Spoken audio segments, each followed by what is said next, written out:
Can a simple collision on the track trigger an internal crisis at Ferrari? What did the FIA actually discover in its analysis of the Hamilton crash that led Vasseur to explode publicly?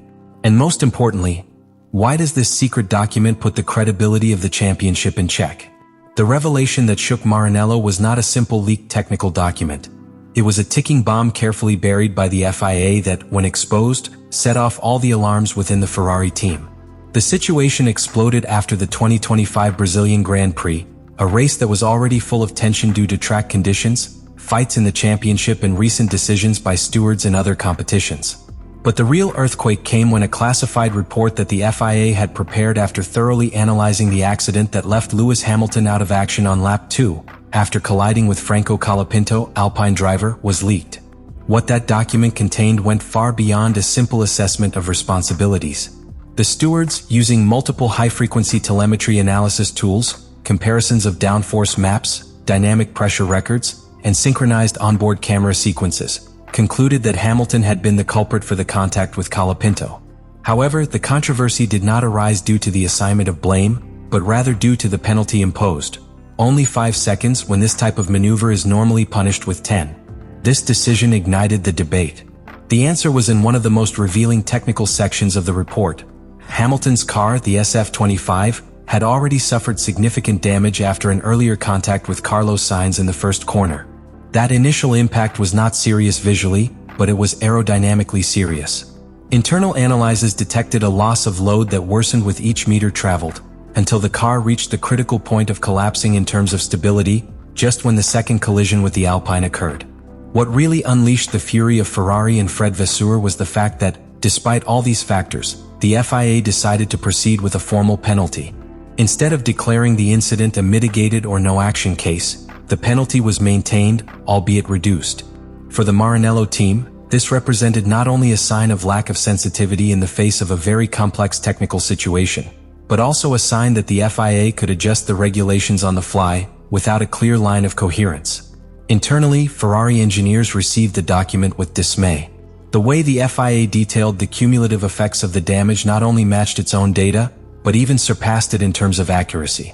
They discovered that the loss of between 35 and 40 points of aerodynamic load affected multiple areas. The diffuser was deformed, the lateral generating vortices had lost effectiveness, and the flat bottom showed signs of asymmetric deformation. This generated not only a drop in performance, but also erratic behavior that prevented any type of prediction about how the car would respond at medium or high speed. What happened to Lewis Hamilton's SF25 at the Brazilian Grand Prix was not simply a progressive degradation of performance. It was a technical catastrophe without recent precedents within Ferrari.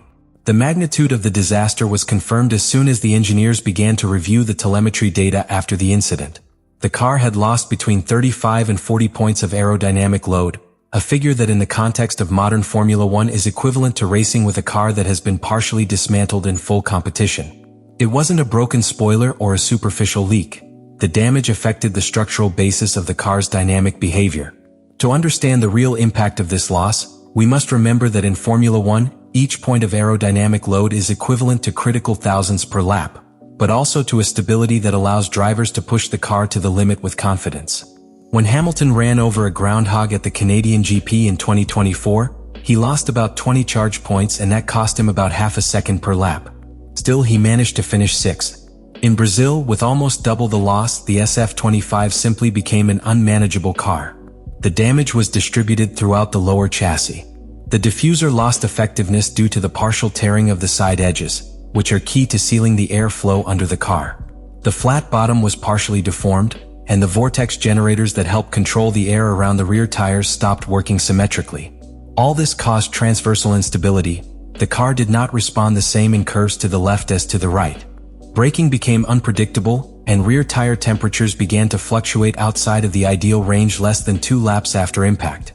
One of the most concerning data was the reading of the flat bottom pressure sensors, which showed a chaotic fluctuation in real time, to the point that the load distribution graphs presented patterns that engineers described as completely anomalous, unprecedented in the season.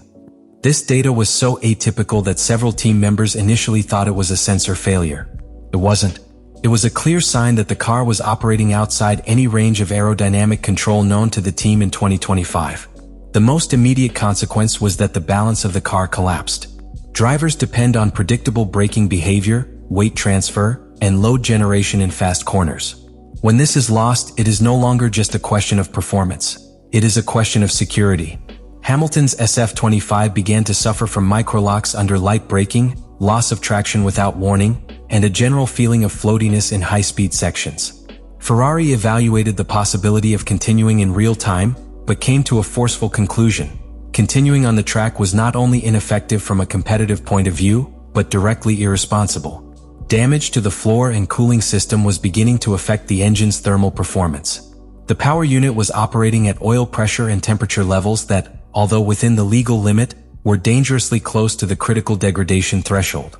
If Ferrari forced the engine to finish the race, it ran the risk of compromising it for the rest of the season, especially in the context of the demanding finale with 3 consecutive races in Las Vegas, Qatar, and Abu Dhabi. Vasseur then made the only technically sensible decision: to retire the car. But he did it with a clear message. The damage was not only physical, it was symbolic.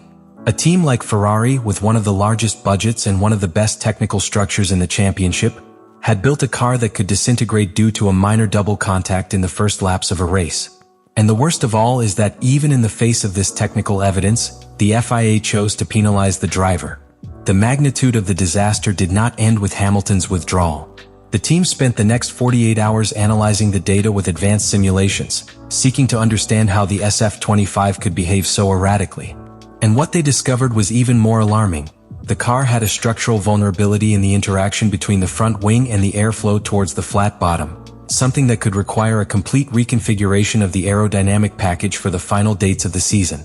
This was not just a one-time failure. It was a sign that the SF25, in its current configuration, may not be prepared to withstand the most demanding environments of the remaining schedule. The tension that had built up within Ferrari after the technical disaster in Brazil finally found its outlet in the statements of Fred Vasseur. But what the Italian team director did was not simply defend his driver. Vasseur stood in front of the microphones with the serenity of someone who had already done the internal calculations and knew that, although he could not reverse the result of the Grand Prix, he could change the narrative. And he did it with surgical precision. When you're last and you're missing 35 or 40 points of downforce, I'm not sure it makes sense to damage the engine. We served the penalty and stopped the car.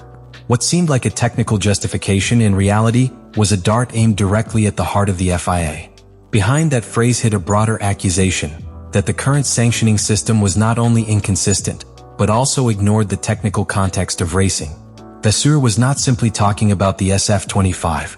The consequences of the Brazilian Grand Prix for Ferrari were not limited to the abandonment of Lewis Hamilton or the public controversy unleashed by Fred Vasseur.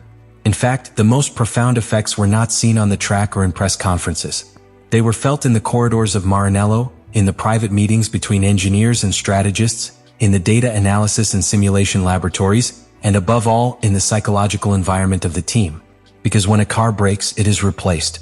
But when what is fractured is trust in the technical and organizational project, the damage becomes much more difficult to repair.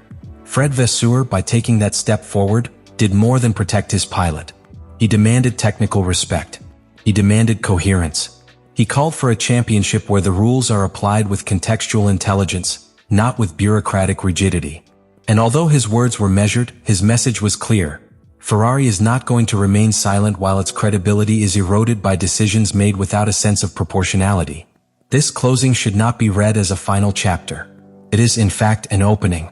Because what is at stake is not just the performance of a car on a weekend. It is Ferrari's ability to respond as an organization, to rebuild internal trust, to take advantage of this crisis as a turning point. And also, it is the opportunity for Formula One as an institution to demonstrate that it can be transparent, fair, and adaptive in a world where every data counts and every mistake weighs more than ever. What happened in Brazil was a powerful reminder that this sport, so technological and precise, is still deeply human. Because behind every decision there are people. And when these people feel betrayed by the system, the reaction is not just technical. It is emotional, political, institutional.